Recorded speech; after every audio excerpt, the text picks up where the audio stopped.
Short story numéro 3, aujourd'hui donc les rues de Dubaï et plus précisément les rues de Jumeirah 3.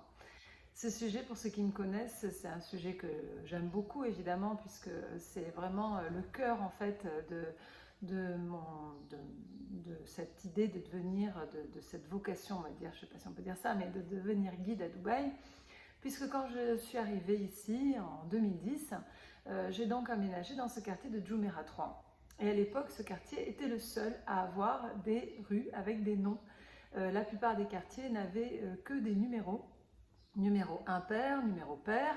Donc j'ai eu envie de comprendre pourquoi, comment c'était encore fait tout ça, pourquoi pourquoi les quartiers étaient aussi carrés, pourquoi on avait des rues impaires, pairs, pourquoi Abu Dhabi aussi.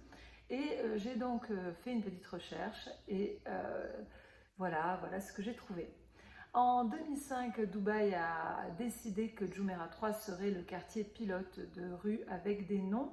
La plupart des autres quartiers qui avaient été dessinés donc par John Harris, on en a parlé hier, avaient été découpés avec des rues perpendiculaires au golfe et parallèles.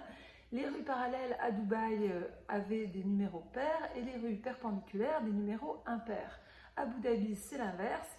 Les rues parallèles au golfe ont des numéros pairs et les rues perpendiculaires au golfe ont des numéros impairs. Voilà la petite différence entre les deux. Mais quand on se promène dans Jumeirah 3, on voit le quartier de Loulou, Koumash, Dana par exemple. Ensuite, on a le quartier de Al Amour. Et puis, si vous allez au marché aux poissons, vous savez que le Al Amour, c'est le Mérou. Vous avez aussi la rue de Al Boum, Al Sharouf. Vous avez aussi la rue de Abra, vous avez la rue de Nokta, la rue de Tawash, la rue de Gaïs. Vous dites, tiens, c'est bizarre, c'est quoi tous ces noms? La rue de Al-Sif aussi. Et aujourd'hui, tous ces noms-là commencent à avoir du sens parce qu'on les retrouve dans des noms de restaurants ou des noms de quartiers. Par exemple, Meras avec les nouveaux quartiers de La Mer, de Beach et Al-Sif. Une fois qu'on recherche un peu l'origine de ces trois mots, l'origine est la même, c'est le bord, la plage, le bord de mer, qui a été utilisé dans les trois langues de beach, la mer et Al-Sif.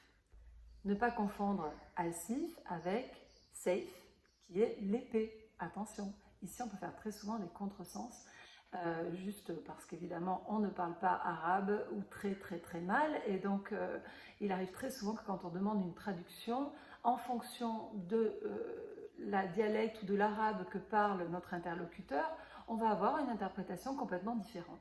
Donc quand je suis arrivée ici en 2010, nous habitons la même maison depuis 10 ans,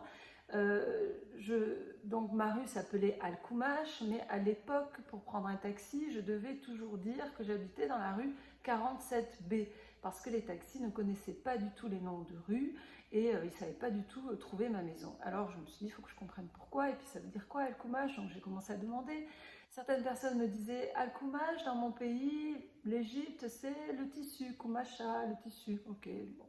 Koumash, pourquoi est-ce que ma rue s'appellerait Koumash? Quel serait le sens avec l'histoire du pays, le tissu? Je ne voyais pas trop. Et donc, quand j'ai trouvé cette explication qu'en 2005, la ville de Dubaï a donc utilisé Jumeirah 3 comme quartier pilote, j'ai aussi découvert qu'ils avaient décidé que tous les noms de rues ici seraient relatifs à cette pêche perlière qui est très importante dans l'histoire des Émirats.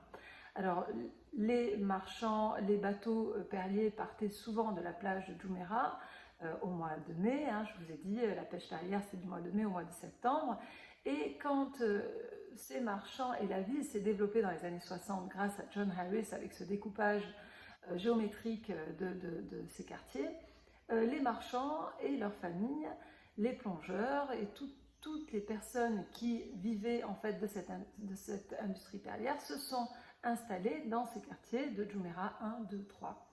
Il est d'ailleurs il arrive très souvent que quand vous vous promenez le long de la plage, vous voyez des personnes un peu plus âgées toujours en train de réparer les filets de pêche, vous voyez les nasses, vous voyez bien que l'activité première, ou en tout cas le passe-temps des Émiriens, c'est aussi la pêche. Donc, quelques petits mots pour vous expliquer ce que c'est. Et puis si vous avez une question sur le nom de votre rue et que je peux vous aider, attention, dans les autres quartiers, depuis 2014, Soukeim, etc., vous avez des noms de rues tous ces noms, ils ont donné énormément de rues. Je ne connais pas tous les noms, hein, mais sur Jumeirah 3, j'avoue que j'avais fait une petite recherche parce que ça m'avait super intéressée. Voilà, c'est dans ces choses un peu folles qui m'intéressent beaucoup dans ce pays. Voilà, donc Sharouf, Alboum, ce sont des bateaux perliers. Loulou, c'est la plus belle perle que l'on trouve dans les Pinctada radiata, ces huîtres perlières de la taille d'une main, qui étaient donc pêchées ici le long du golfe, du littoral de la péninsule arabique. La Kumasha, effectivement, c'est la toute petite perle. C'est une petite perle un peu comme de la semoule. Ces petites perles un peu le tout venant qui étaient vendues sur les marchés donc à l'époque. Et Dana, c'est le prénom arabe pour les filles qui veut dire la perle. Al-Amour veut dire le mérou, ce poisson excellent qu'on peut trouver beaucoup sur les menus ici aussi. Al-Nokta, c'est le capitaine du bateau.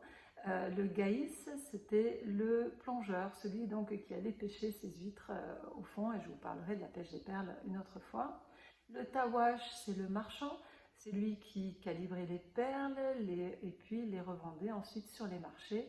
En général, c'était revendu à des Indiens qui ramenaient toutes ces perles à Bombay, et de Bombay, tout ce commerce repartait sur l'Europe, en Italie, en Russie, en France. Je vous en ai parlé hier, j'en reparlerai dans un autre sujet. Pour finir, donc, Al Shif, cette rue qui se trouve entre Soukeim 3 et Jumeirah 1, quasiment au milieu, et qui est très célèbre pour son Spinaise, hein, son petit supermarché où nous allons très régulièrement. C'est presque notre lieu de rencontre en ce moment. Donc Al Shif veut dire littéralement, en traduction de l'arabe, ça veut dire Mother of Pearl. Donc voulant dire maman, et Al Shif donc étant la nacre de ces huîtres perlières.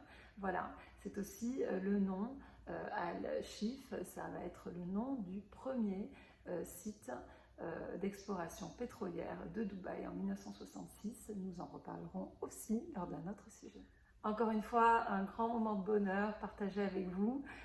J'espère que ces petites histoires sur le quartier de Jumeirah 3 vous ont plu. Revenons parler plus tard d'autres sujets, et je vous souhaite encore une très très belle journée.